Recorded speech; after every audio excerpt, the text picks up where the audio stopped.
Okay जी, बिस्मिल्लाहिर्रहमानिर्रहीम। So today we are going to start lecture number 39। ठीक है जी। इसमें हम कुछ इम्पोर्टेंट स्टफ सामने रखेंगे। उन चीज़ों को हम बेसिक से हम पढ़ेंगे, उनकी हम पैथोफिजियोलॉजीज पढ़ेंगे, उसकी मैनेजमेंट पढ़ेंगे, कॉम्प्लिकेशंस पढ़ेंगे, और इसके साथ जितने भी related basic point of view के एमसीक्यूज हैं इंशाल्लाह वो भी हल करेंगे। ठीक है। ओके, तो केस से स्टार्ट करते हैं। क्लिनिकल केस लेके, clinical case, a 52-year-old male,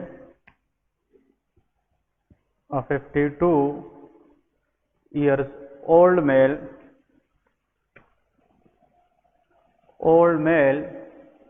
previously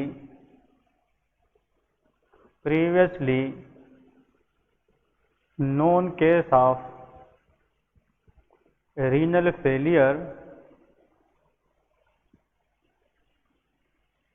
renal failure, but later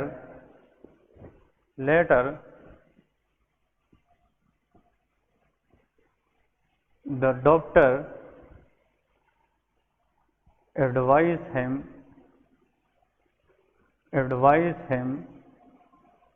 for renal transplant.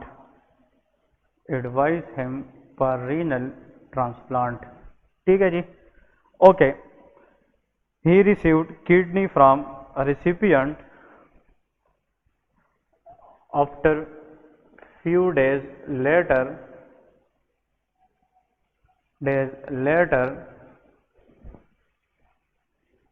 he underwent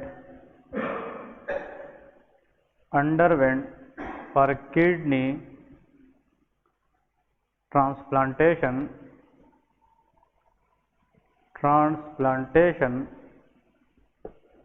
but after few days या बट विद इन 3 days, ये क्वेश्चन भी बहुत कॉमन आता है। विद इन 3 days या few days the donor kidney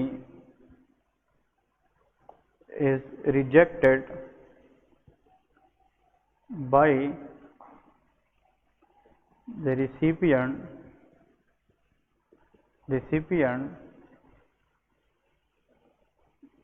which type of rejection this will be। हाँ जी, अब ये बहुत इम्पोर्टेंट पॉइंट है। ठीक है जी। कहने का मतलब ये है, आप लोगों को वो सिनेरियो जब भी दे दें, ठीक है। फॉर एग्जांपल एक पेशेंट है, उसको किडनी ट्रांसप्लांट हुई है। ठीक है। ट्रांसप्लांट हम मुख्तलिफ चीज़ों की करा सकते हैं। वाल्वुलर हार्ट ये हम ट्रांसप्लांट कर सकते हैं, valve in the heart transplant हो सकती है, लीवर की ट्रांसप्लांट हो सकती है। लेकिन पूरी दुनिया में मोस्ट कॉमन जो ऑर्गन की ट्रांसप्लांट होती है वो क्या है? वो किडनी है। मैं एक रिसर्च देख रहा था कि प्रीवियस ईयर इन 2020 यूएस के अंदर 16,000 किडनी की ट्रांसप्लांटेशन सर्जरीज हुई है। तो आजकल जो दुनिया में है मोस्ट पॉपुलर जो ट्रांसप्लांट है वो कौन सी है? वो किडनी ट्रांसप्लांट है। ठीक है जी। तो एक पेशेंट है जनाब, वो रीनल फेलियर का पेशेंट। तो आप लोगों को पता है कि रीनल फेलियर पेशेंट को या डायलिसिस करना होता है या उसके पास ऑप्शन है कि वो किडनी ट्रांसप्लांट करें। ठीक है। तो इसका मतलब ये है, तो डायलिसिस हर वीक के अंदर 2 से 3 दफ़ा की जाती है, एक हेक्टिक प्रोसीजर है। तो इससे बेटर ये है कि डॉक्टर ने मशवरा दिया कि आप अपनी किडनी ट्रांसप्लांट करें, रीनल ट्रांसप्लांट करें। लेकिन कुछ दिनों बाद उसने किडनी ट्रांसप्लांटेशन की, लेकिन विद इन 3 days या 2 से 4 दिन के अंदर उसकी जो ट्रांसप्लांटेड किडनी थी वो क्या हो गई? रिजेक्ट हो गई। तो विच type of rejection this is? ऐसी रिजेक्शन जो विद इन डेज हो जाए, या मिनट्स में हो जाए या डेज में हो जाए। फॉर एग्जाम्पल, या विद इन हावर हो जाए, विद इन 2 hours हो जाए, या में उसमें मिनट्स की जिक्र हो या हार्स की जिक्र हो या डेज की जिक्र हो, वीक्स तक बात ना चला जाए, या 2 दिन में, 3 दिन में, 4 दिन में, मैक्सिमम 1 week तक। This type of transplant rejection is called hyper acute rejection. इसको हम क्या कहते हैं? Hyper acute rejection. And you all doctors know कि in CPSP exam, especially for FCPS part 1, there are at least 2 to 3 MCQs question from different types of rejection. कि भाई rejection से ज़रूर क्वेश्चन आते हैं। तो इसका मतलब ये है कि अगर किसी बंदे ने ट्रांसप्लांट की है, in that transplanted organ is rejected within minutes और विद इन हार्स या within few days, especially less than 1 week के अंदर, तो हमारे पास कौन सी रिजेक्शन है? हाइपर एक्यूट रिजेक्शन है। ठीक है, हाँ जी, ओके। इसके मुताबिक ये कहते हैं कि 10 डेज तक नहीं होता, इसकी जो यूजुअल अकोरेंस केसेस है वो विद इन वीक हो जाती है, लेकिन उसको हम 10 डेज तक कंसिडर कर सकते हैं। लेकिन मेजॉरिटी जितने भी लोग आते हैं या केसेस के अंदर आते हैं, एमसीक्यूज में आते हैं, प्रैक्टिकल भी आते हैं, वो विद इन 7 डेज के अंदर होते हैं। लेकिन you can count them for 10 to 12 days also, 12 days तक भी उसको हम ले सकते हैं। लेकिन कहने का मतलब ये है कि जितना जल्दी रिजेक्शन हो सकती है after transplant, that should be considered as a hyper acute rejection. अब हाइपर एक्यूट रिजेक्शन के बारे में एक पॉइंट याद रखें, तो यहाँ पे लिखे the mechanism for hyper acute rejection, the mechanism for hyper acute rejection is dash. अगर यह क्वेश्चन आ जाए कि who is responsible for the hyper acute rejection, answer is pre formed antibodies. इसका मतलब जो रिसिपिएंट है, जिसने ट्रांसप्लांटेड ऑर्गन रिसीव की है, उसकी बॉडी में पहले से क्या बनी होती है? एंटीबॉडीज। और वो एंटीबॉडीज ट्रांसप्लांटेड ऑर्गन के ऊपर एंटीजन को रिकॉग्नाइज कर देती है और उसके खिलाफ फाइट करके उसको क्या करती है? रिजेक्ट कर देती है। तो यहाँ पे हमने क्या लिखना है? Answer is pre formed antibodies. Pre formed antibodies से मुराद क्या है?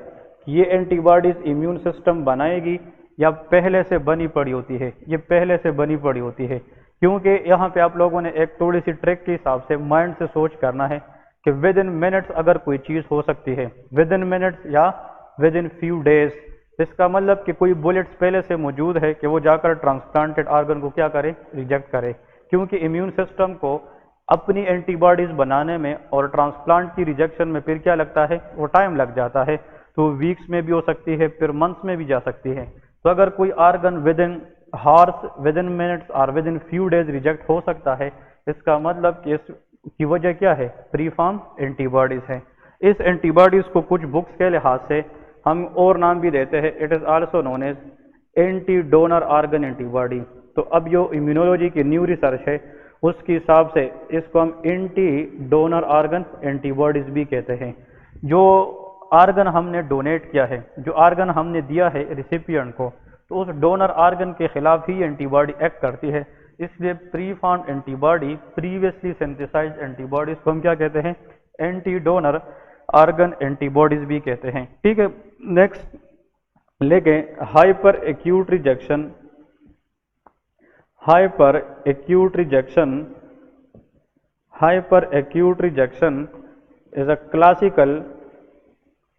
is a classical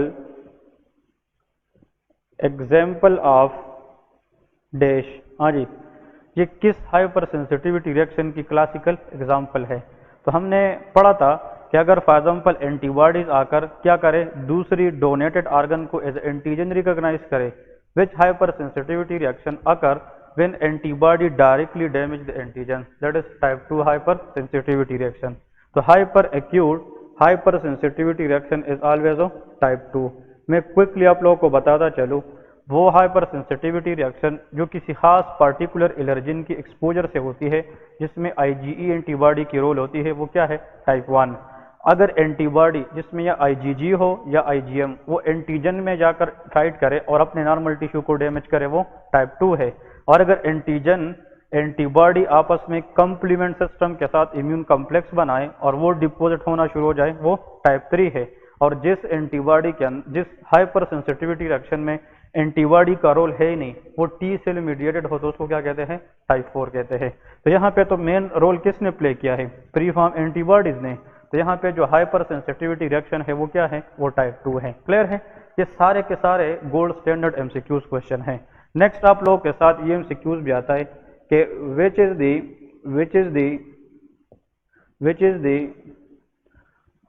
the dangerous complication of hyperacute rejection। Complication of hyper acute rejection. ये जनाब आप लोगों को पता है FCPS पार्ट 1 के अंदर बहुत कॉमन क्वेश्चन है, लोग इसको गलत करके आते हैं। आप लोगों को जो भी ऑप्शन उन लोगों ने दी होगी, लेकिन अगर पेपर में आए what is the lethal complication, lethal mean life threatening complication या dangerous complication of hyper acute rejection, anyone can guess what will be the answer? Answer is wide spread thrombosis. Hyper acute rejection के अंदर body के अंदर क्या बनती है? Wide spread thrombosis. तो अगर वाइड स्प्रेड थ्रोम्बोसिस हो जाए, मल्टीपल आर्गन को ब्लड फ्लो क्या हो जाए? कम हो जाए, तो इससे आर्गन इस्कीमिया हो सकती है कि नहीं? और आर्गन इस्कीमिया की वजह से particular part of the body को अगर ब्लड फ्लो क्या हो जाए? कंप्रोमाइज हो जाए, वो कम हो जाए, तो उसकी वजह से आर्गन नेक्रोसिस की चांसेस होती है।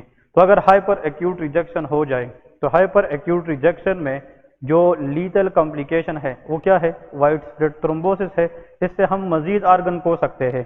तो हमें इम्यूनोसप्रेशन देने चाहिए, या जो आर्गन है, रिजेक्टेड आर्गन है, उसको उसी टाइम क्या करना चाहिए? रिमूव करना चाहिए।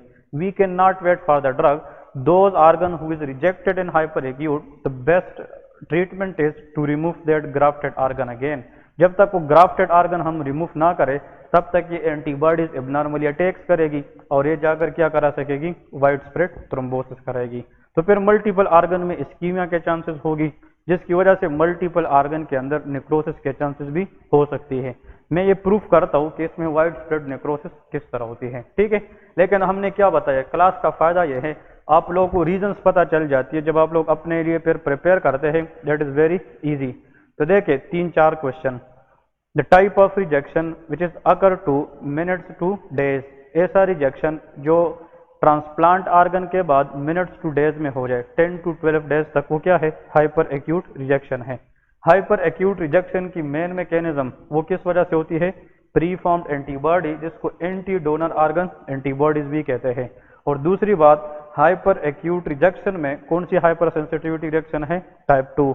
और last but not the least, the dangerous और lethal complication of hyper acute rejection, that is wide spread thrombosis. अब मैं बताता चलूं कि यार इस हाइपर सेंसिटिविटी रिएक्शन की ट्रिक क्या है, आप लोगों को कौन कौन सी पॉइंट्स आने चाहिए। तो चलो आप लोगों को फिर अंदाजा होगा कि ये हाइपर एक्यूट रिजेक्शन है। देखें, अगर फॉर एग्जांपल जिस बंदे से हम आर्गन लेंगे तो वो हमारे लिए क्या है? वो डोनर है। डोनर वो है जो आर्गन देगा, ठीक है। फिर यहाँ पे हमारे पास जो पेशेंट है जिसको हमने आर्गन क्या करना है? देना है, उसको क्या कहते हैं? रिसिपिएंट कहते हैं। तो रिसिपिएंट का काम ये है, ये रिसीवर है, ये डोनेटर है, ठीक है, ओके। इस रिसिपिएंट पेशेंट में अगर पहले से एक इन्फेक्शन हो, फॉर एग्जांपल इसको जनाब इन्फेक्शन हुआ था स्ट्रेप्टोकोकस निमोनी का।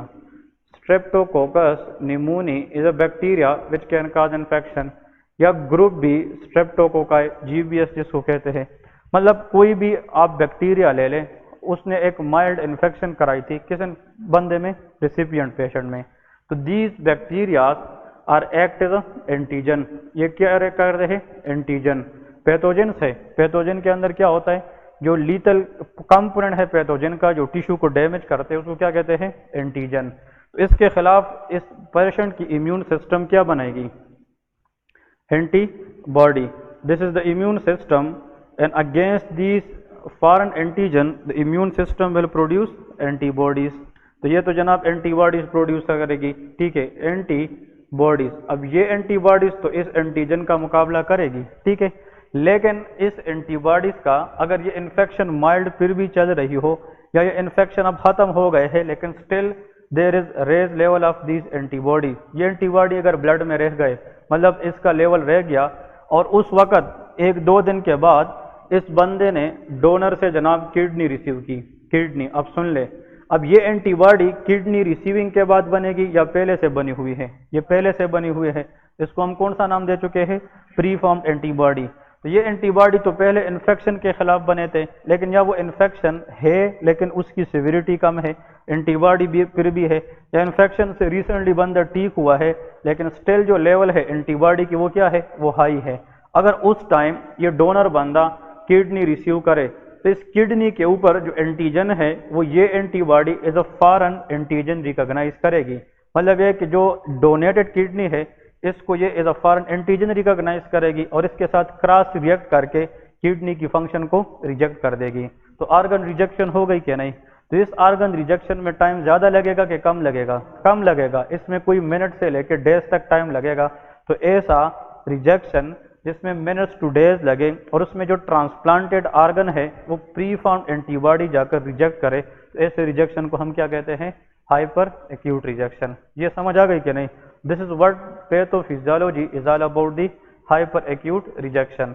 ओके जी, अब इसके साथ साथ आप लोगों को मैंने ये पॉइंट बताई है कि इन लोगों के अंदर जो मोस्ट कॉमन या डेंजरस कॉम्प्लिकेशन है वो क्या है? वाइड स्प्रेड थ्रोम्बोसिस है। अब इधर एमसीक्यूज को सुन ले। For example, this is a blood vessel, ये ब्लड वेसल है, रिसिपिएंट की बात कर रहा हूँ। This is a blood vessel, कोई भी ब्लड वेसल आप लोग ले ले, ठीक है। This is a blood vessel. अब ब्लड वेसल के अंदर जो इनर लाइनिंग सेल है, they are called endothelial cells. हम ये जान चुके हैं पहले से भी कि every blood vessel is lined by which cells? Answer is endothelial cells, endothelial cell. अब जब इन लोगों में ये एंटीबॉडी क्रॉस रिएक्ट कर देती है किसके खिलाफ? ट्रांसप्लांटेड ऑर्गन के खिलाफ। तो these antibody side by side, इधर देखिए, these antibody side by side in the blood activate endothelial cells. मतलब यहाँ पे ये क्वेश्चन याद रखे कि जो एंटीबॉडीज बनी है ये न कि सिर्फ ट्रांसप्लांटेड ऑर्गन को रिजेक्ट करेगी, but antibody will activate which cell? Endothelial cell, endothelial cell, endothelial cell, and will release, everyone should know, endothelial cell activation will release what? Von Willebrand factor। ये von Willebrand factor release करेगी, क्योंकि von Willebrand factor की जो release है वो किस cell से होती है? आंसर इज एंडोथेलियल सेल से होती है। तो इधर देखें, जो एंटीबॉडीज फ्री फॉर्म बनी थी उसने तो जाकर ट्रांसप्लांटेड ऑर्गन को डैमेज किया, उसको रिजेक्ट कर दिया, लेकिन इस एंटीबॉडीज ने जाकर एबनॉर्मली एंडोथेलियल सेल को एक्टिवेट किया। अब एंडोथेलियल सेल जब एक्टिवेट हो गए, एंडोथेलियल सेल ने क्या चीज प्रोड्यूस किया? शाबाश, this VWF stand for von Willebrand factor. अब इस वॉन वॉलिब्रेंड फैक्टर के साथ एक रिसेप्टर होता है, हाँ जी। तो von Willebrand factor express a receptor which is called GP, expresses GP1B। GP1B receptor किसके साथ होता है? Von Willebrand factor, glycoprotein 1B। इधर देखिए, तो इस GP, ये इसका GP1B है। अब इस GP1B के ऊपर कौन सी चीज आना शुरू करेगी? हाँ जी, प्लेटलेट्स, क्योंकि platelet has a greater tendency to attach on the GP1B। और जब प्लेटलेट्स आकर किसको अटैच हो जाए? GP1B receptor. इस स्टेप को क्या कहते हैं? प्लेटलेट एडहीशन। इसको प्लेटलेट एडहीशन कहते हैं। तो यहाँ पे मैंने आप लोग को यह बताया कि platelet adhesion will occur, and platelet adhesion noted, it is the attachment of platelet in the blood with the GP1B receptor on विच?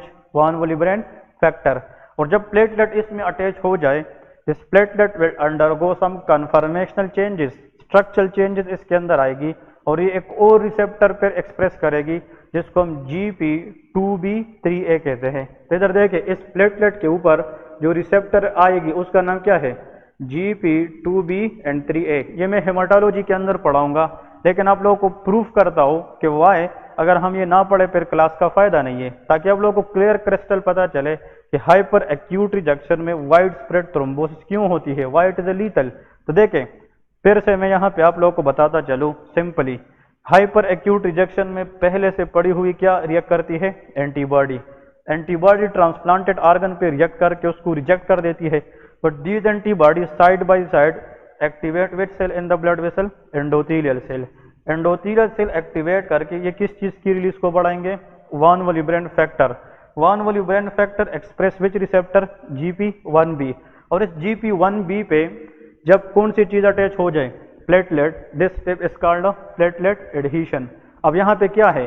फिर जब ये प्लेटलेट इधर अटैच हो जाए, it undergo some structural changes, तो ये फिर अपने ऊपर एक रिसेप्टर एक्सप्रेस करेगी जिसका नाम क्या है? GP2B3A। तो ये GP1B किस पे है? वॉन वॉलिब्रेंड फैक्टर, लेकिन GP2B3A ये किस पे है? प्लेटलेट पे है। और ये अपने आप से एक चीज रिलीज करती है जिसको क्या कहते हैं? ADP। अब सुन ले, एडीपी मजीद प्लेटलेट लेके आएंगे और किसके साथ अटैच करते जाएंगे, GP2B3A। तो मजीद जितने प्लेटलेट आपस में एक दूसरे के साथ मिलते रहेंगे, this step is called platelet aggregation. इसको हम क्या कहते हैं, प्लेटलेट एग्रीगेशन। तो पहला प्लेटलेट एडहीशन हो गया, फिर प्लेटलेट एग्रीगेशन हुआ, और जितना प्लेटलेट आपस में मिलेंगे तो इस वेसल के अंदर क्लाट्स बनेगी क्या नहीं, हाँ जी क्लाट्स बनेगी, थ्रोम्बस बनेगी, और ये अगर पूरी बॉडी में स्प्रेड हो जाए that will lead to widespread thrombosis. So this can cause organ ischemia as well as can lead to organ necrosis. So what is the lethal and dangerous complication of hyperacute rejection, widespread thrombosis and organ necrosis? Clear है? Why it is seen in hyperacute? Because the preformed antibody has a greater tendency to activate endothelial cell. It will release van Willebrand factor. Van Willebrand factor express a receptor GP1B to which platelet will be attached. This step is called platelet adhesion. ये सारी hematology की MCQs है, ये हम आगे भी पढ़ेंगे, ठीक है। और फिर जब इसके साथ प्लेटलेट अटैच हो जाए, the attached platelet will undergo some structural changes. It will release ADP to attract more platelet, express GP2B3A receptor on which more platelet will attach, and attachment to platelet with platelet is called platelet aggregation, and it can lead to widespread thrombosis.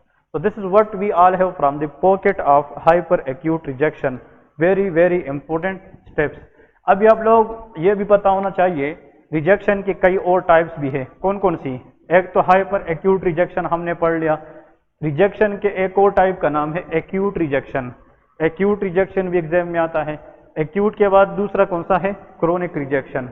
तो एक list बनाए और इन सब की comparison को जल्दी से देखते हैं। तो यहाँ पे लेके ट्रांसप्लांट रिजेक्शंस, ट्रांसप्लांट रिजेक्शंस, ठीक है। ट्रांसप्लांट रिजेक्शन में जल्दी जल्दी हमने अभी बस पढ़ लिया है, ये तो सबको पता चल गया, लेकिन लिस्ट को कंप्लीट करने के लिए ऊपर लेके हाइपर एक्यूट रिजेक्शन, नंबर 2 कौन सा होता है, एक्यूट रिजेक्शन, एक्यूट रिजेक्शन, और 3 नंबर कौन सा होता है, chronic, chronic rejection, chronic rejection. Okay, अब इन तीनों में जो डिफरेंस है, सबसे पहले तो इन तीनों की जो बात है वो हम करेंगे regarding their difference.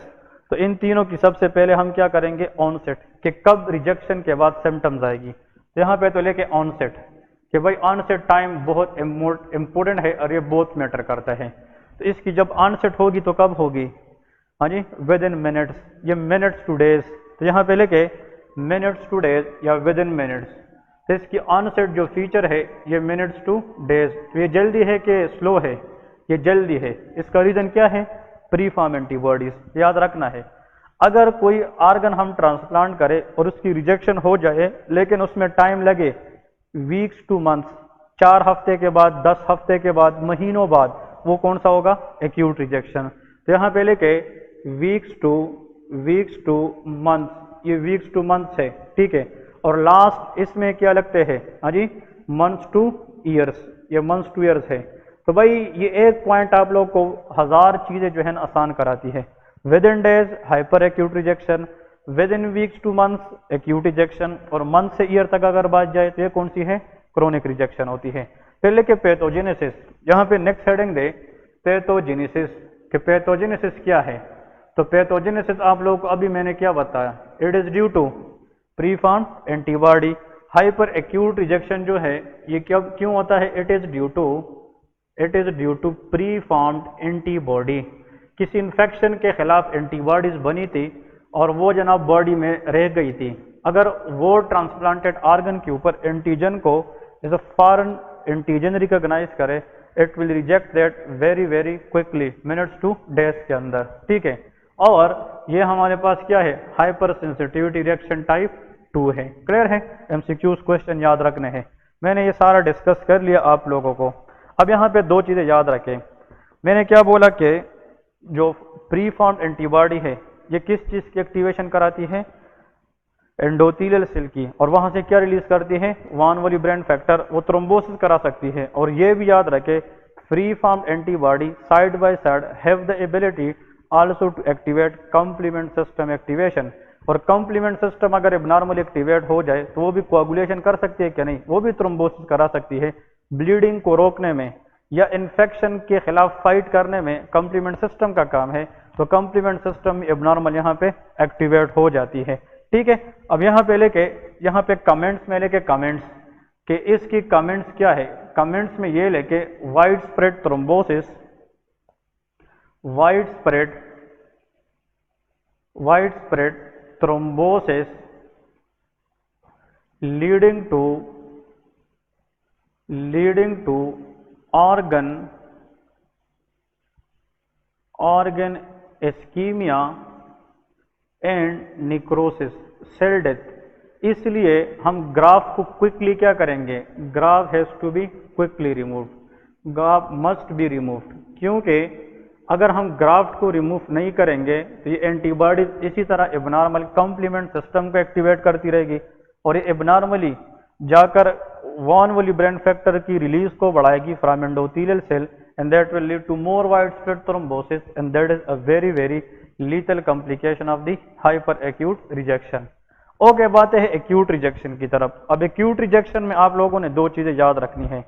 What is the mechanism behind acute rejection? हाँ जी, एक मैकेनिज्म क्या है एक्यूट रिजेक्शन? दो तरह से ये आर्गन क्या हो सकती है, रिजेक्ट हो सकती है। यहाँ पे तो एक सिंपल बात है बस कि अगर प्री फॉर्म्ड एंटीबॉडी है वो ट्रांसप्लांटेड आर्गन को रिजेक्ट करे, वो हाइपर एक्यूट है। जो एक्यूट है इसकी दो मैकेनिज्म है। नंबर वन इज कि आइदर ड्यू टू एंटीबॉडी, कभी कभार बॉडी में एंटीबॉडीज होती है और वो क्रॉस रिएक्ट हो जाती है ट्रांसप्लांटेड आर्गन के खिलाफ और उसको क्या कर देती है, रिजेक्ट कर देती है। या फॉर एग्जांपल यहाँ पे टी सेल रिजेक्शन, या टी सेल जाकर उस ट्रांसप्लांटेड आर्गन को कुछ वक्त के बाद क्या कर देती है, रिजेक्ट कर देती है। अब इसमें और इसमें क्या फर्क होगा? हाँ, ये भी एंटीबॉडी मीडिएटेड रिजेक्शन है हाइपर एक्यूट में, और इसमें भी एंटीबॉडी मीडिएटेड रिजेक्शन हो सकती है एक्यूट रिजेक्शन में। तो what will be the difference? इसका आंसर कौन दे सकता है? मतलब ये भी तो एंटीबॉडी की वजह से रिजेक्ट है, ये भी एंटीबॉडी की वजह से रिजेक्ट हो सकती है। तो इसका मतलब ये है कि हेयर द एंटीबॉडी, यहाँ पे एंटीबॉडी ज्यादा टाइम लेगी कि कम टाइम लेगी? ज्यादा टाइम लेगी। तो एंटीबॉडी प्री फॉर्म होगी या ट्रांसप्लांटेड आर्गन के खिलाफ बनेगी? ये बनेगी, ये मतलब एक्टिवली बनेगी। तो here the antibody are formed against transplanted organ. ये बात समझ गए कि नहीं?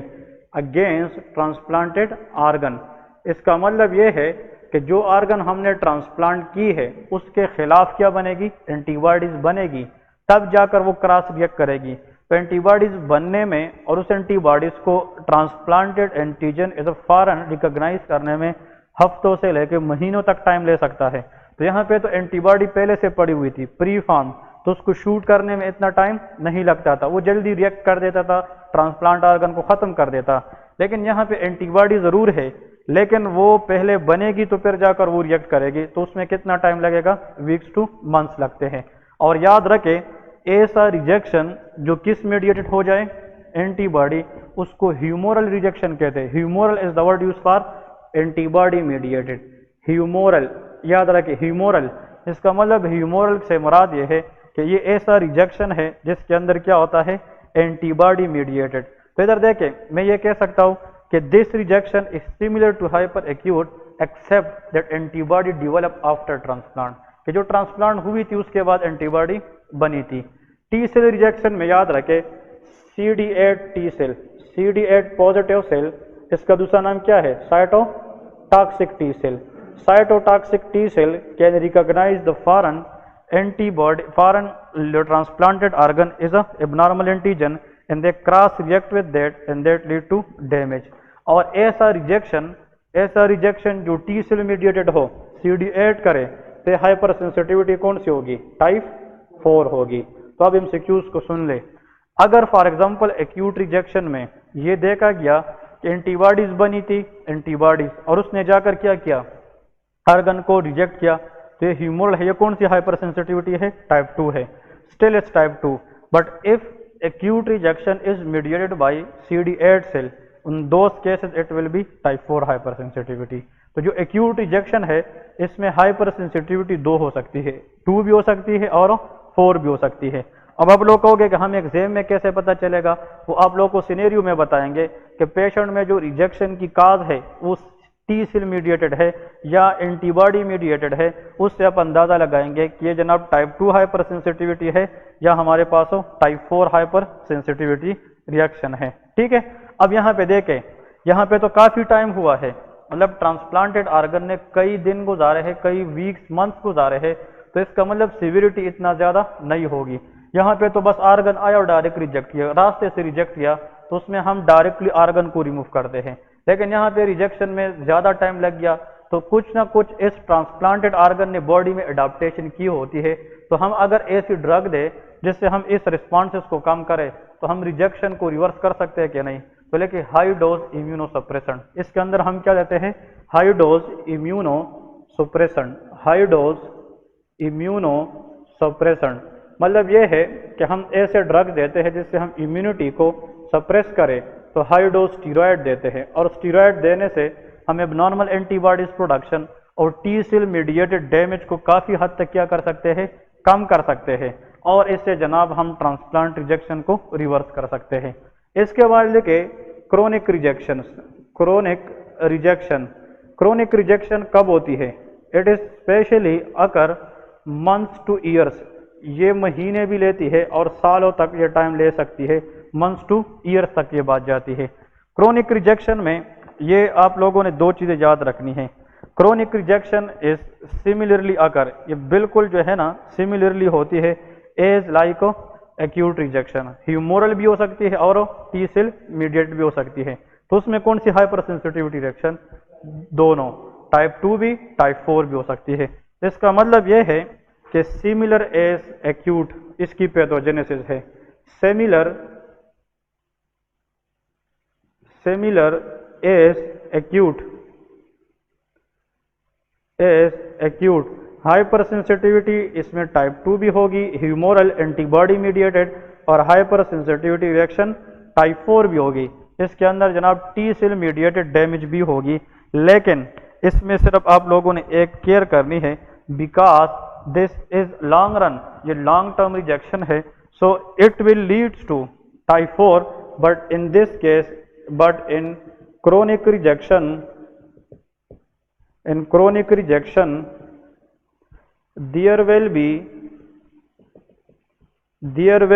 what, ischemia, fibrosis and scar formations, मतलब ये लॉन्ग टर्म पैथोलॉजी है।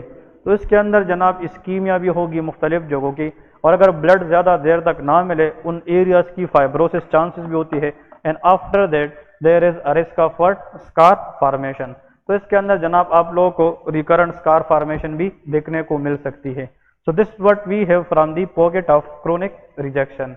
तो वैसे आप लोगों को क्या चीज़ समझ में आई, chronic rejection, acute rejection, hyperacute, इन सब के अंदर onset of the symptom matter करती है। एक एग्जाम में ये क्वेश्चन याद रखें। दूसरी टाइप हाइपर सेंसिटिविटी, बहुत आसान यार, हाइपर एक्यूट में कौन सा है, टाइप 2 में है, एक्यूट क्रोनिक में 2 भी है और 4 भी है, उसमें दोनों मैटर करते हैं। दूसरी बात ये क्वेश्चन याद रखना है कि the most lethal dangerous complication of hyperacute is widespread necrosis. The reason is के pre formed antibody can activate endothelial cell and it will release lot of von Willebrand factor, और von Willebrand factor can cause platelet adhesion by expressing what, yes, ठीक है। और हमारे पास इसके बाद जनाब क्या है, इसके साथ जनाब प्लेटलेट एग्रीगेशन होगी, तो वाइड स्प्रेड नेक्रोसिस। तो अगर आ गए what is the most important management of choice for hyper acute rejection, answer is removal of the graft. ये क्वेश्चन याद रखें, the most important in the choice of treatment for hyper acute rejection, high dose immunosuppressant या removal of the graft है, वो removal of the graft है, graft must be removed, the reason is due to risk of wide spread thrombosis. ये भी लोग गलती करते हैं कि हाइपर एक्यूट रिजेक्शन हो गई भाई, वो तो बहुत लीथल कंडीशन में जा सकती है बहुत कम टाइम में, क्योंकि एंटीबॉडीज पहले से बनी है, तो उसमें हम हाई डोज स्टीरॉयड देंगे कि ग्राफ्ट को रिमूव करेंगे, ग्राफ्ट को रिमूव, लेकिन एक्यूट और क्रोनिक में हम क्या दे सकते हैं, हाई डोज स्टीरॉयड दे सकते हैं। ओके जी, अब नेक्स्ट यहाँ पे एक और कंडीशन आप लोगों ने नाम सुना होगा, that is called graft versus host disease. ठीक है, तो इसके बारे में थोड़ा सा देखते हैं कि व्हाट इज दिस, क्योंकि ये भी कॉमनली पूछा जाता है, ग्राफ्ट वर्सेस होस्ट डिजीज। मैं इंशाल्लाह आप लोगों को इस तरीके से आखिर में समझाऊंगा कि लॉन्ग लाइफ आप लोगों को ये चीज़ें याद रह जाएगी। इसके अंदर एक ट्रिक मैं आप लोगों को बता दूंगा। देखें, कभी कभार क्या होता है कि ग्राफ्ट वर्सेस होस्ट डिजीज, इसमें हम क्या करते हैं, इसकी पैथोजेनेसिस ये है। देखें, अगर for example this is a donor, this is a recipient, ये रिसिपिएंट है, ठीक है, डोनर और रिसिपिएंट। भाई इस डोनर से हमने टिश्यू ट्रांसप्लांट करनी है, ठीक, या आर्गन ट्रांसप्लांट करनी है, दैट इज आर्गन ट्रांसप्लांट और टिश्यू ट्रांसप्लांट। अब इधर सुन ले, हाँ, इसका मतलब ये है कि हम जब आर्गन ट्रांसप्लांट करते हैं, फॉर एग्जांपल आर्गन ट्रांसप्लांट में बोन मेरो ट्रांसप्लांट आ सकती है कि नहीं, हाँ जी, बोन मेरो ट्रांसप्लांट ये हम करते हैं, बोन मेरो की ट्रांसप्लांटेशन कर सकते हैं कि नहीं। अगर हम बोन मेरो ट्रांसप्लांट करें, अब सुन ले, हाँ, इस बोन मेरो के अंदर जो हमने डोनर से ली है, किसको दी है, रेसिपिएंट को, तो इसके अंदर टी सेल्स होंगे कि नहीं, क्योंकि बोन मेरो के अंदर टी सेल। अब ये जो टी सेल मैं अभी ड्रा करने वाला हूं, ये रिसिपिएंट की टी सेल है कि डोनर है, ये डोनर टी सेल है। The T cell that is come along with the transplanted organ, it can activate it abnormally and recognize the organ of recipient as a abnormal। तो T cell जाकर donor T cell जाकर इस recipient के organ को क्या कर देता है, डैमेज कर देता है। तो ऐसा अब ये जो डैमेज है ये किसने कराई है, होस्ट के मसले ने कि डोनर के ने, ये डोनर ने कराई है। अब होस्ट बेचारा वेलकम भी कह रहे हैं और उस पर अलग फाइट भी हो रहा है। इसका मतलब कि जो ग्राफ्ट जो हम कर रहे, ग्राफ्ट वो होस्ट के अंदर मसला करा रहे, इसलिए ये क्या है, ग्राफ्ट वर्सेस होस्ट डिजीज है कि ग्राफ्टेड जो टी सेल है वो एबनॉर्मली प्रोलिफरेट होकर होस्ट सेल के अंदर ऑर्गन को क्या करते हैं, डैमेज कर देते हैं। तो इसके डेफिनेशन लेके, the donor T cell proliferate abnormally, the donor T cell proliferate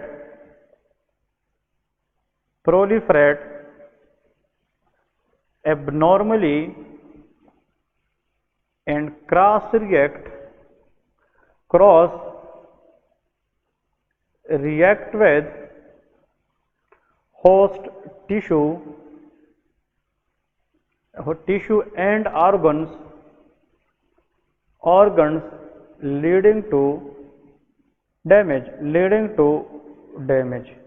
अब ये बहुत इंपॉर्टेंट पॉइंट है कि भाई जो डोनर टी सेल है वो जाकर मेहमान बनकर वहां पे मस्ती कर देता है और होस्ट टिश्यू के साथ क्रॉस रिएक्ट होकर उसको क्या करते हैं, डैमेज कर देते हैं। अब इसके बारे में आप लोगों को चार चीजें याद रखनी। ये टेट्राड है, टेट्राड के अंदर आप लोगों को ये पता होना चाहिए, pallor number 1, graft versus host disease के अंदर पेलरनेस। एक पेशेंट है, उसने बोन मेरो ट्रांसप्लांट की है या कोई और ट्रांसप्लांट की है जिसके बाद the person look like pallor. Next इसके बाद देयर इज जॉन्डिस हो सकती है। What is jaundice, increase bilirubin level, hyperbilirubinemia, और इसका मेडिकल टर्म में क्या कहते हैं, उसको एक्ट्रेस भी कहते हैं, एक्टेरस, ठीक है। इसके बाद देयर इज डायरिया एंड हेपेटोस्प्लीनोमेगेली। हेपेटोमेगेली बहुत कॉमनली होती है, स्प्लीनोमेगेली कभी होती है कभी नहीं, बट हेपेटोस्प्लीनोमेगेली। भाई ये जो आप लोगों को चार चीजें बताई है, ये आप लोग कहते हैं ना मेमोराइज करें, इसको रट ले, it will help you a lot in the exam solving MCQs question. अगर एक पर्सन है, उसने कोई बोन मेरो ट्रांसप्लांट की है, या जनाब फॉर एग्जांपल उस बंदे ने लीवर ट्रांसप्लांट की है, ग्राफ्ट वर्सेस होस्ट डिजीज, ये किन ट्रांसप्लांट के अंदर सबसे कॉमन ज्यादा मिलती है, ये दो चीजें याद रखिए। या तो बोन मेरो ट्रांसप्लांट के बाद ये होती है बहुत ज्यादा, क्योंकि इसके अंदर क्या होता है, टी सेल, और या जनाब ये लीवर ट्रांसप्लांट के बाद ज्यादा चांसेस हो सकती है। इसमें रिजेक्शन के चांसेस कम, ग्राफ्ट वर्सेस होस्ट डिजीज के चांसेस ज्यादा। तो एग्जामिनर आप लोगों को इनमें से कोई आप लोगों को सिनेरियो देगा, बोन मेरो ट्रांसप्लांट के बाद, लीवर ट्रांसप्लांट के बाद, if the recipient characterise characterise, तो देखे हमारे पास यार अगर टी सेल यहाँ पे प्रोलिफरेट करे, अब ये टी सेल किसके है, ये डोनर के है, जो प्रोलिफरेट कहाँ पे कर रहे हैं, हाँ जी होस्ट सेल के अंदर, और जो होस्ट है वो इम्यूनो कॉम्पिटेंट है कि इम्यूनो कॉम्प्रोमाइज है, वो इम्यूनो कॉम्प्रोमाइज है, उसकी ऑलरेडी इम्यूनिटी क्या है, वो वीक है। So if a donor T cell become abnormally proliferate and activate in the immunocompromised host cell and cross-react its organ, it will lead to graft versus host disease. It will be characterized by what? Answer is पेलर, इसके अंदर पेलर होता है, इसके अंदर जनाब स्प्लीनो हेपेटोस्प्लीनोमेगेली, jaundice, और इसमें जनाब आप लोगों को डायरिया और मैक्यूलोपेपुलर रेशेस, मतलब रेशेस ऑन द स्किन भी इसके अंदर आ सकती है। अब आप लोग इसको कैसे याद करेंगे, नेक्स्ट एमसीक्यूज लेके, graft versus GVHD stand for graft versus host disease is a classical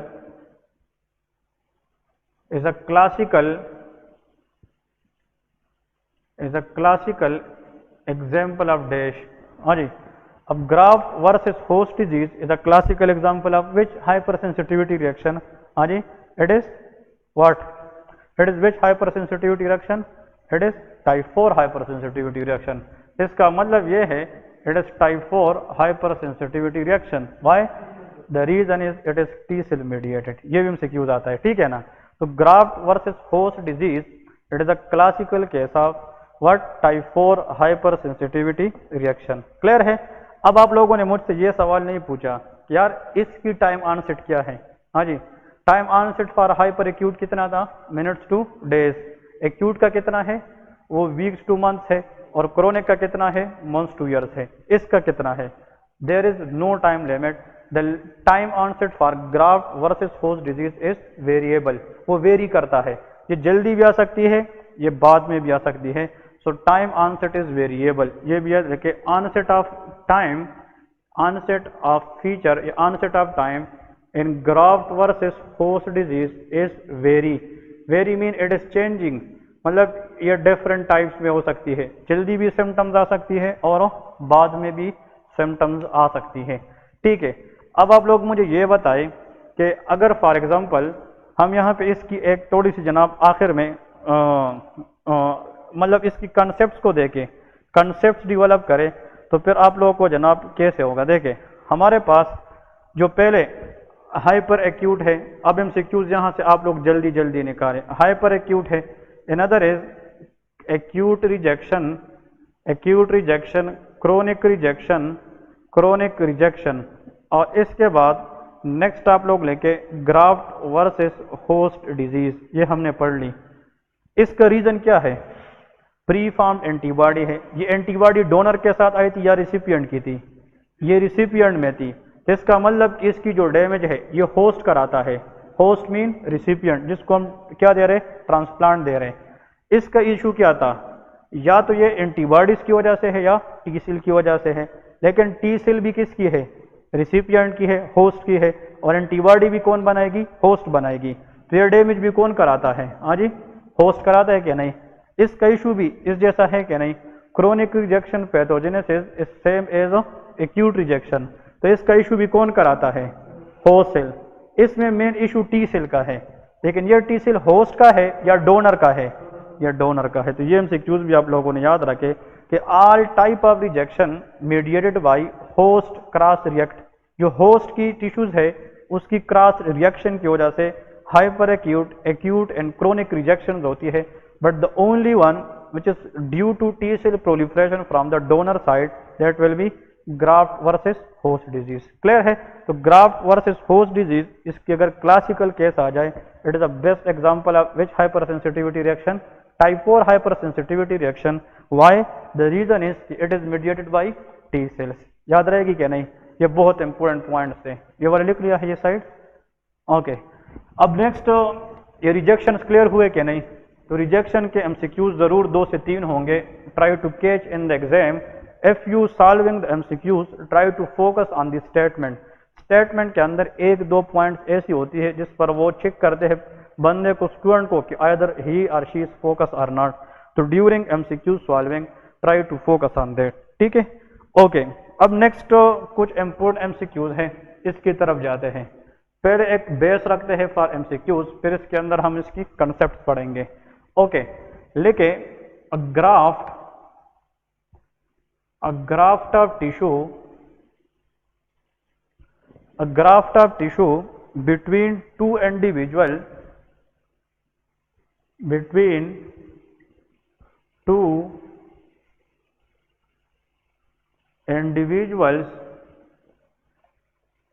who are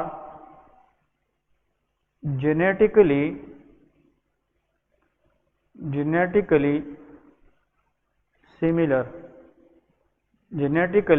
similar is known as, क्या है? हाँ जी, अदनान बता सकते हैं कि नहीं? ओके, इसके जो एग्जाम्पल है वो इस तरह आते हैं। नंबर 1 एलोग्राफ्ट, ये नाम सुने कि नहीं? एलोग्राफ्ट, जीनोग्राफ्ट, कभी कभार आता है होमोग्राफ्ट, ठीक है। और इसमें जनाब आप लोग इसका लिख सकते हैं आइसोग्राफ्ट, ये सिर्फ आप लोगों को समझाने के लिए। अब इसके अंदर जो मेन पॉइंट है वो आप लोगों को क्या मिला है कि जो ग्राफ्टिंग की गई है दो बंदों के दरमियान, वो जेनेटिकली भी क्या है? सिमिलर है। ये ट्विन्स हो सकती है कि नहीं? ये ट्विन्स हो सकते हैं, और ट्विन्स के अंदर ग्राफ्टिंग हुआ 99% genetically similar, it is isograft. Very good, इसको हम क्या कहते हैं? आइसोग्राफ्ट कहते हैं। So this is the case of आइसोग्राफ्टिंग।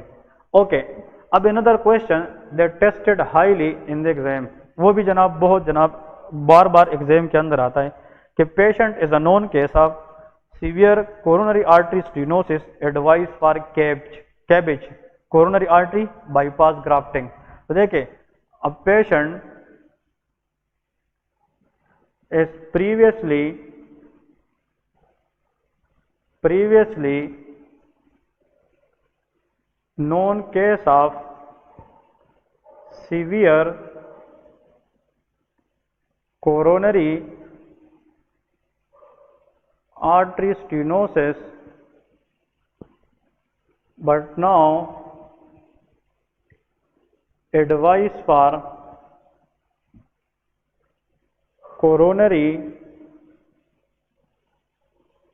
Artery bypass graft, जिसको कैबेज कहते हैं, ठीक है, cabbage coronary artery bypass graft. अब इसमें लिखे for the surgery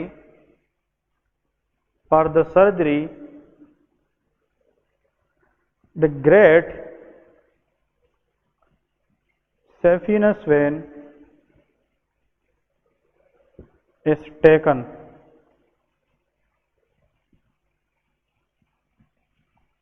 which type of grafting this is? अब देखिए, ये आप लोगों को इनडायरेक्टली चेक कर रहे हैं, डायरेक्ट आप लोगों को दो लाइन की डेफिनेशन नहीं दे रहे, उन लोगों ने एक केस बना के आप लोगों के सामने रख दिया है। केस में यह है कि पेशेंट है, उसको सीवियर कोरोनरी आर्टरी स्टेनोसिस है, जिसकी वजह से जनाब पेशेंट को रिसेंटली बताया गया है you have to underwent for coronary artery bypass grafting. और उस ग्राफ्ट के लिए उसकी कहाँ से वेन ली गई है? Great saphenous vein. यह कहाँ पे होता है? ये लोअर लिम्ब में होता है।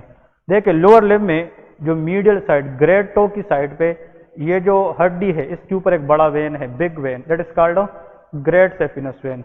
इसको हम कहते हैं मीडियल मेलियोलस, और जो दूसरी साइड पे है उसको हम लेटरल मेलियोलस। देखिए, यहाँ पे अगर आप मीडियल मेलियोलस को देखें तो उसके फ्रंट पे वेन है कि नहीं? This vein is called great saphenous vein. लेकिन जो लेटरल मेलियोलस है, इसकी बैक साइड पे शॉर्ट सेफिनस वेन होता है। सो लेटरल मेलियोलस की कहाँ पे? बैक साइड पे शॉर्ट सेफिनस वेन है। मीडियल मेलियोलस की कहाँ पे? फ्रंट पे ग्रेट सेफिनस वेन है।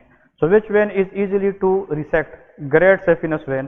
Therefore, easily to resect because of that reason, great saphenous vein is the choice for the grafting purposes. अब ये कौन सा ग्राफ्ट है? अब इसमें से आप लोग को मैं एक और ऐड करता हूं, जिसका आंसर होगा ऑटोग्राफ्ट। इसका मतलब ये है, ये ग्राफ्टिंग क्या है? कि एक सेम पेशेंट की एक जगह से हम पार्ट ऑफ द वेसल लेंगे, दूसरी जगह पे डालेंगे, तो एक बॉडी के अंदर ग्राफ्ट हुई है कि नहीं? अगर हम एक टिश्यू को ग्राफ्ट करके दूसरी part of the same person की बॉडी में रख ले, इस टाइप ऑफ ग्राफ्टिंग को हम क्या कहते हैं? That is called autographed. That is called autographed. So we have some terms that should be understood by everyone. Number first तो लेके what is isograft? आइसोग्राफ्ट लेके तो इसका मतलब ये है grafting between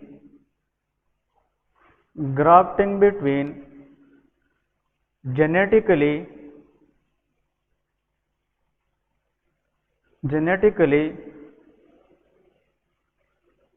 identical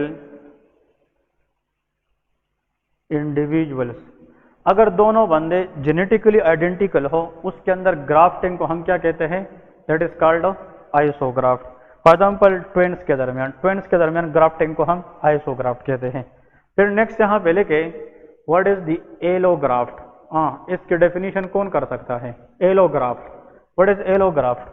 it is the grafting between two individual of the same species, मतलब human to human. इस तरह है ना, अगर हम एक ह्यूमन से ग्राफ्टिंग करके दूसरी ह्यूमन में करें तो ह्यूमन टू ह्यूमन स्पीशी क्या है? वो सेम है, लेकिन हर ह्यूमन दूसरे ह्यूमन के साथ जेनेटिकली आइडेंटिकल नहीं है। तो इसका मतलब ये है grafting between two individual of the, हाँ जी, same species.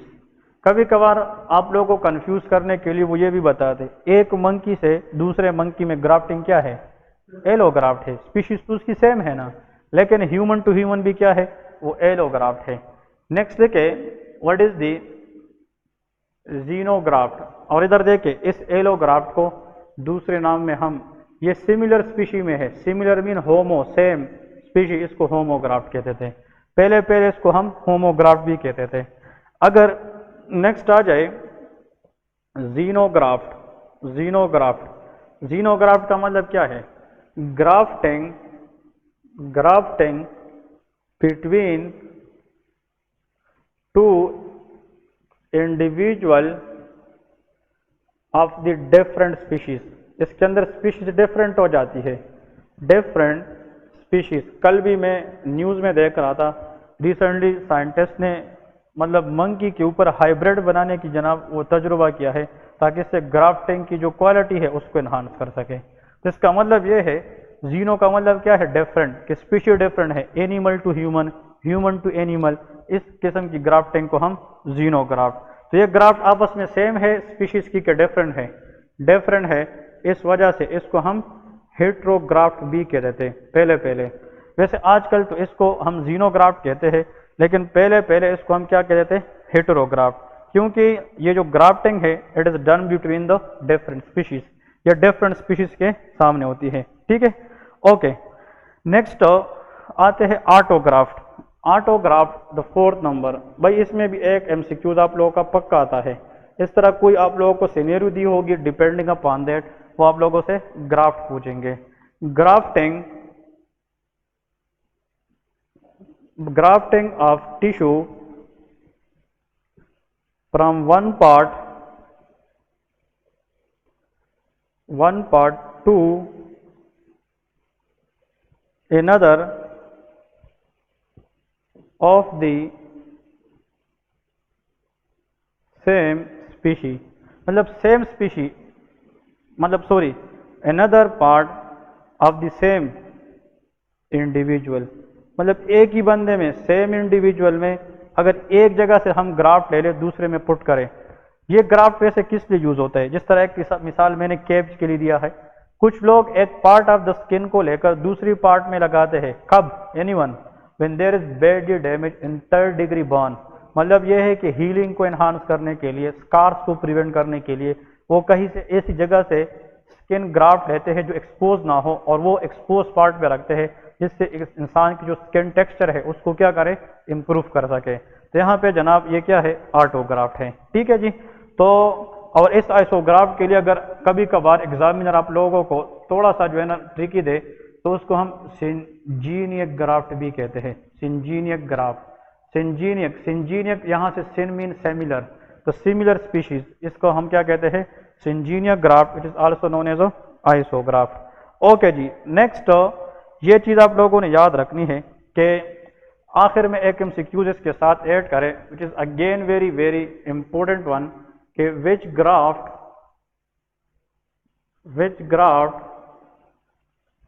Has the least chances of rejection. हम तो रिजेक्शन पे बात कर रहे थे, और रिजेक्शन टॉपिक के ऊपर हमने ये सारी चीज क्लियर की, इससे भी हमें एमसीक्यूज मिल गए। अब कौन सी ग्राफ्ट है जिसके अंदर आर्गन रिजेक्शन की चांसेस सबसे कम होती है? हाँ जी, इन चारों में से कौन सी है? आंसर इज आइसोग्राफ्ट, क्योंकि जो जेनेटिकली 99% जेनेटिकली जो इंडिविजुअल आइडेंटिकल होती है उसमें रिजेक्शन चांसेस बहुत ज़्यादा कम होती है। तो आंसर इज आइसोग्राफ्ट। तो isograft has a less chances of rejection. ठीक है, ये स्पेशली आर्गन रिजेक्शन की बात हो रही है कि अगर एक बंदे से हम दूसरे में किडनी वगैरह ट्रांसफर करते हैं या ट्रांसप्लांट करते हैं, तो उसमें ट्विन से सबसे पहले नियर बाय जो ट्विन है उसको हम देखते हैं, उससे अगर हम ले ले तो उसमें जो चांसेस है रिजेक्शन है वो बहुत कम हो जाते हैं। ठीक है, ऑटोग्राफ्ट में तो हम ये है कि एक किस्म की कॉस्मेटिक पॉइंट ऑफ व्यू से, और इसमें जो है ना पार्ट ऑफ हम आर्गन की बात करते हैं, मतलब किडनी है दूसरे बंदे को दे रहे, लीवर है दूसरे बंदे, पूरे आर्गन की हम बात करते हैं। ठीक है, वो बिल्कुल कर सकते हैं, लेकिन फिर भी self antibodies for self body is more as compare to genetically identical twins. ठीक है, फिर भी आप लोग की बिल्कुल बात ठीक, लेकिन ऑटोग्राफ्ट से भी ये देखा गया है कि having more chances of rejection as compare to isograft. इसका रीजन ये है कि ये जेनेटिकली सिमिलर किसके साथ क्रॉस रिएक्ट कम है। अगर हम अपनी बॉडी से यहाँ से कुछ लेकर यहाँ पे भी लगाए तो इम्यून सिस्टम में भी can recognise as a foreign particle too. Clear है? तो लीस्ट चांसेस ऑफ रिजेक्शन किसके साथ ज्यादा होती है? आइसोग्राफ्ट के साथ। ओके जी, इसके बाद having said that, next thing we will try to cover it for the next MCQs bulk, the type of immunity mechanisms. Immunity mechanisms के अंदर सबसे पहले तो लेके कि इसमें जो इम्पोर्टेंट पॉइंट है वो आप लोगों ने लिखना है। मदर कैन ट्रांसफर, एमसीक्यूज आप लोगों को यहाँ पे वो पुट करेंगे direct. Mother can transfer IgG antibody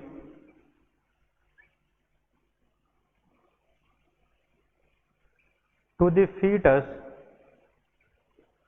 through placenta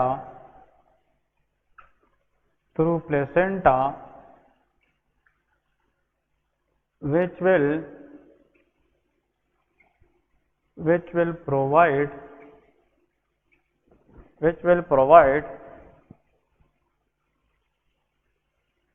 which of the following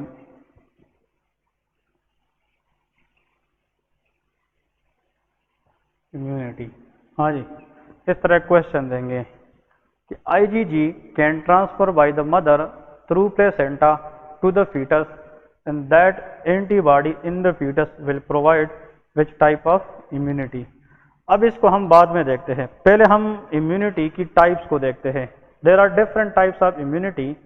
वो इम्यूनिटी जो बच्चे के अंदर बाई बर्थ होती है, कंजेनिटल होती है, उसका नाम क्या है? इननेट इम्यूनिटी, मतलब वो बाई बर्थ होती है। जिस तरह स्किन बैरियर क्या है?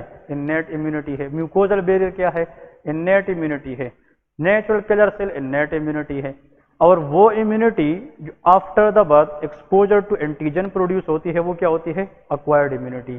तो जो एक्वायर्ड इम्यूनिटी है उसके फिर दो अकसाम है। वन इज एक्वायर्ड इम्यूनिटी में active immunity and passive immunity. तो इधर देखिए जो सबसे इंपॉर्टेंट है आप लोग एक साइड पे लेके, पैसिव इम्यूनिटी। ठीक है, immunity is the ability of a body to fight against infection and prevents from recurrent infection and has the protective mechanism। immunity हमारी protective mechanism होती है जो different types की होती है, और different things are providing different types of protection to the body, इसलिए immunity को हम classify करते हैं। तो passive और active immunity। अब देखें पैसिव का मतलब क्या है, ये आप लोग फॉर एग्जाम्पल देखिए, इसका मिसाल हम इस तरह देते हैं, या जिस तरह हमें प्रोफेसर लोगों ने दिया है।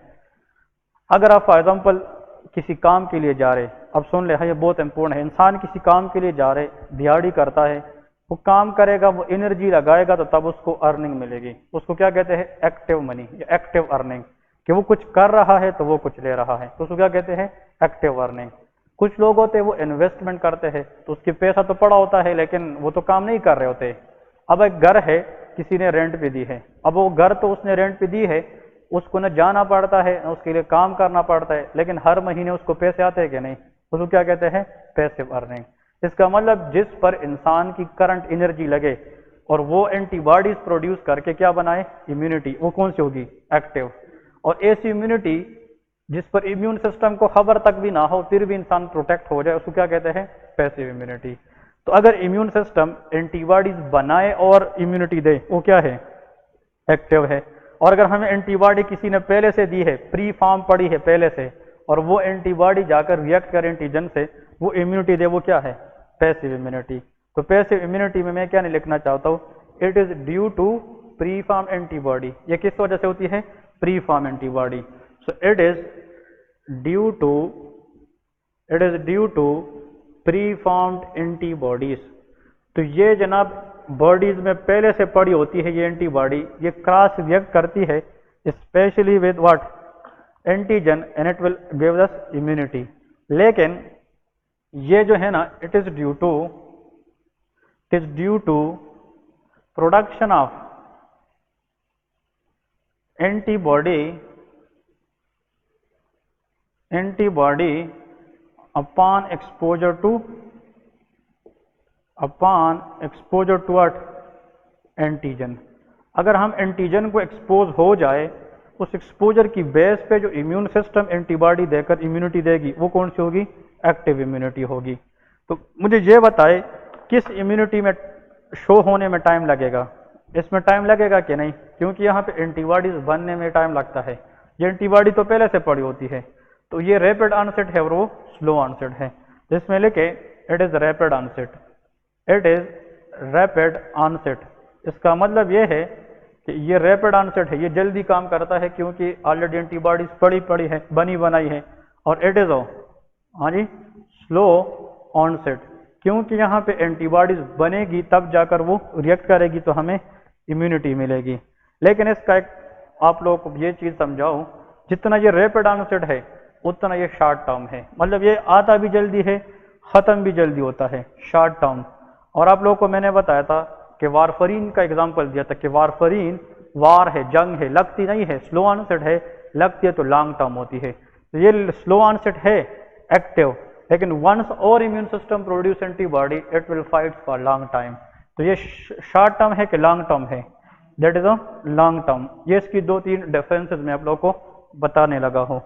सबसे इंपॉर्टेंट एमसीक्यूज क्वेश्चन जो एग्जाम में आता है, आप लोग कहोगे इसका एमसीक्यूज किस तरह था? All of the following character are regarding passive immunity except, तो आप लोग को ये देंगे, या एक्टिव इम्यूनिटी, ये पॉइंट्स देंगे। तो देखिए इसमें लिखे नो मेमोरी, ये एमसीक्यूज है। नो मेमोरी, इसमें क्या होता है? Memory is present. Adnan, can you explain what is the difference between no memory and memory present? इसका मतलब क्या है? इसका मतलब ये है, ये तो एंटीबॉडी पहले से बनी है, ये नहीं देखता कि ये स्ट्रेप्टोकोकस है कि स्ट्रेप्टोकोकस, उसने बस काम करना है। यहाँ पे जो एंटीबॉडीज बनेगी ये कौन बनाएगी? Immune system against particular antigen. अगर इन्फ्लुएंजा है, वायरस है, उसके खिलाफ, अगर स्ट्रेप्ट है उसके खिलाफ। तो हर एक बैक्टीरिया की एंटीजेनिसिटी सेम है कि डिफरेंट है? डिफरेंट है। तो डिफरेंट बैक्टीरिया के खिलाफ क्या बनेगी? डिफरेंट एंटीबॉडीज बनेगी। तो इसने अगर एक दफा स्ट्रेप्टोकोकस के खिलाफ एंटीबॉडीज बनाई तो वो इंफॉर्मेशन इम्यून सिस्टम में फिट हो गई, फिर दोबारा जब वो स्ट्रेप्टोकोकस आएगी तो उसके साथ वो मेमोरी होगी कि नहीं? तो दोबारा एक्शन करने में टाइम ज्यादा लगाएगी कि कम? तो first time action is very slow but second time action is very fast. Why? The reason is because of its memory. ये बहुत इंपॉर्टेंट क्वेश्चन है, ये मेमोरी की वजह से होता है। ठीक है, इसमें इम्यून सिस्टम एक्टिवेट होता है कि नहीं? पैसिव में no activation of immune system, क्योंकि इसमें एंटीबॉडीज पहले से होती है।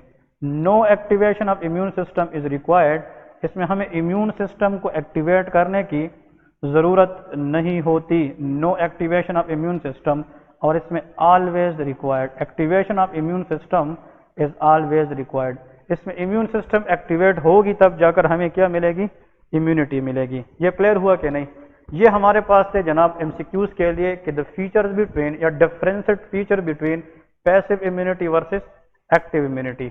अब यहाँ पे नेक्स्ट एमसीक्यूज जो बहुत इंपॉर्टेंट है, फुल ऑफ एमसीक्यूज, वो ये है कि what are the types of passive immunity. अब पैसिव इम्यूनिटी की टाइप्स भी है। पैसिव इम्यूनिटी के दो टाइप्स है। देखें, एक को हम कहते हैं natural passive immunity, natural passive immunity, natural passive immunity. एक को हम कहते हैं artificial passive immunity, artificial passive immunity, artificial passive immunity. अब इधर देखिए, हमें क्वेश्चन पूछा गया था एग्जामिनर ने कि मदर से जो एंटीबॉडी प्लेसेंटा के जरिए आईजीजी फीटस को जा रही होती है, तो ये बच्चे को कौन सी इम्यूनिटी देगी, एक्टिव के पैसिव? भाई ये एंटीबॉडी मदर से पहले से गई होती है तो ये प्री फॉर्म्ड है ना, तो ये अभी तक इतना पता तो चल गया कि ये पैसिव है, लेकिन आगे पैसिव में हमने देखना है कि कौन सी पैसिव है। एग्जैक्टली एक्टिव की भी दो टाइप्स है, जिस तरह पैसिव की दो टाइप्स है, exactly there are two types of active immunity also.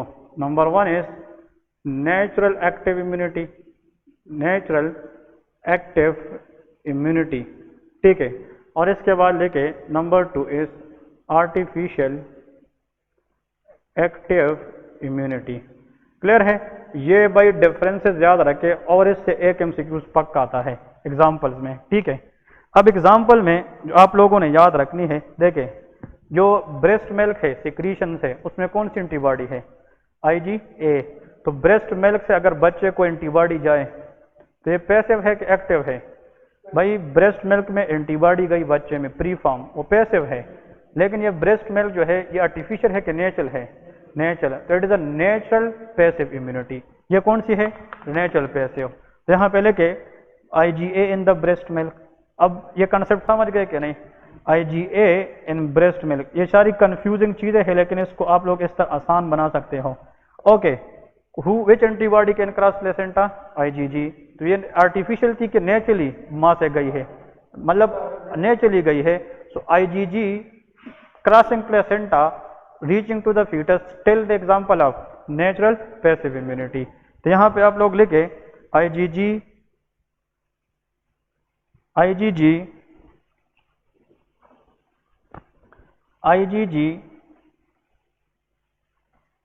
Through placenta to what? Answer is foetus. ये दो एग्जांपल याद रखें एग्जाम में। हाँ जी, ये क्वेश्चन आप लोगों को पता चल गया, क्लियर है? ओके, अब नेक्स्ट क्वेश्चन की तरफ आते हैं कि what is the artificial passive. Artificial passive के अंदर में आप लोग लिखे नंबर वन इज, हम जब वो RTA पेशेंट्स आते हैं उसको क्या लगाते हैं, मतलब टेटनस, TT, टेटनस टॉक्सिन, ये बोटुलिनम टॉक्सिन, इसके खिलाफ जो हम टेटनस इंजेक्शन लगाते हैं, तो लेकिन टेटनस टॉक्सिन, बोटुलिनम टॉक्सिन और रेबीज वायरस के लिए जो वैक्सीन देते हैं वो आर्टिफिशियल पैसिव है। सो टेटनस टॉक्सिन, दो सिर्फ याद रखे बहुत है, बोटुलिनम टॉक्सिन, बोटुलिनम टॉक्सिन, इसमें आप लोग रेबीज वायरस लिख सकते हैं, रेबीज वायरस, ठीक है, रेबीज वायरस। एक और MCQs, which virus has a 100% mortality rate? Rabies virus. जिस वायरस से 100% मोर्टेलिटी हो सकती है, डेथ, वो कौन सी है? Rabies virus. ये रेबीज वायरस कहाँ पे होता है? Saliva of the mad dog, ठीक है ना। अनदर क्वेश्चन, इसके सामने ब्रैकेट में लेके बुलेट शेप वायरस, इसको हम क्या कहते हैं? Bullet shape virus. ये भी रेबीज वायरस होता है। वेरिसिला के लिए जो टॉक्सिन है ये भी है, और हेपेटाइटिस B वायरस टॉक्सिन। ये 5 एग्जाम्पल याद रखे, दीज आर आर्टिफिशियल पैसिव। इसमें जो मुझे लगता है फॉर एग्जाम वो टेटनस टॉक्सिन इंपॉर्टेंट है और दिस बोटुलिनम टॉक्सिन। यार आप लोगों को मैं एक आसान मिसाल देता हूँ, हमने TT लगाया है ना, TT, तो ये TT कौन सा लगाया जाता है? हाँ जी, depending upon the type of wound, कि क्लीन वुंड है या डर्टी वुंड है, ये डिफरेंशिएट करते हैं, ये भी हम आगे पढ़ेंगे। तो एक होते 5 साल से कम और एक होते 10 साल से कम, ये बताते हैं ना। अब क्वेश्चन ये, अगर मैंने टीटी लगाया तो एक किस्म की प्री फॉर्म एंटीबॉडी है इंजेक्शन में, तो फिर जब इसको ट्रोमा होगी तो फिर लगाने की जरूरत हो नहीं होती। तो ये जनाब प्री फॉर्म हमने इंजेक्टेबल, लेकिन ये हमने बाहर से दी है कि अपनी बॉडी की है, बाहर से दी है, ये आर्टिफिशियल पैसिव में आती है। ठीक है जी। अब इधर आते हैं नेचुरल एक्टिव इम्यूनिटी और आर्टिफिशियल एक्टिव इम्यूनिटी। तो natural active immunity it is produce upon exposure to antigen. अब आप एक्सपोज हो गए एंटीजन को, तो एंटीजन के खिलाफ आपकी जो अपनी इम्यून सिस्टम है, हाँ जी, आपकी जो अपनी इम्यून सिस्टम है वो क्या बनाएगी, एंटीबॉडीज बनाएगी कि नहीं। इन्फेक्शन को मैं एक्सपोज हो गया इन्फेक्शन, मेरी इम्यून सिस्टम क्या करेगी, उसको रिकॉग्नाइज करेगी। तो हमारा इम्यून सिस्टम नेचुरल है कि आर्टिफिशियल है, नेचुरल है, वो एक्टिवली क्या प्रोड्यूस करना शुरू करेगी, एंटीबॉडी। तो ये नेचुरल एक्टिव इम्यूनिटी। तो एमसीक्यू सुन ले, whatever the antibody produced by the immune system in certain infection that will be naturally active immunity।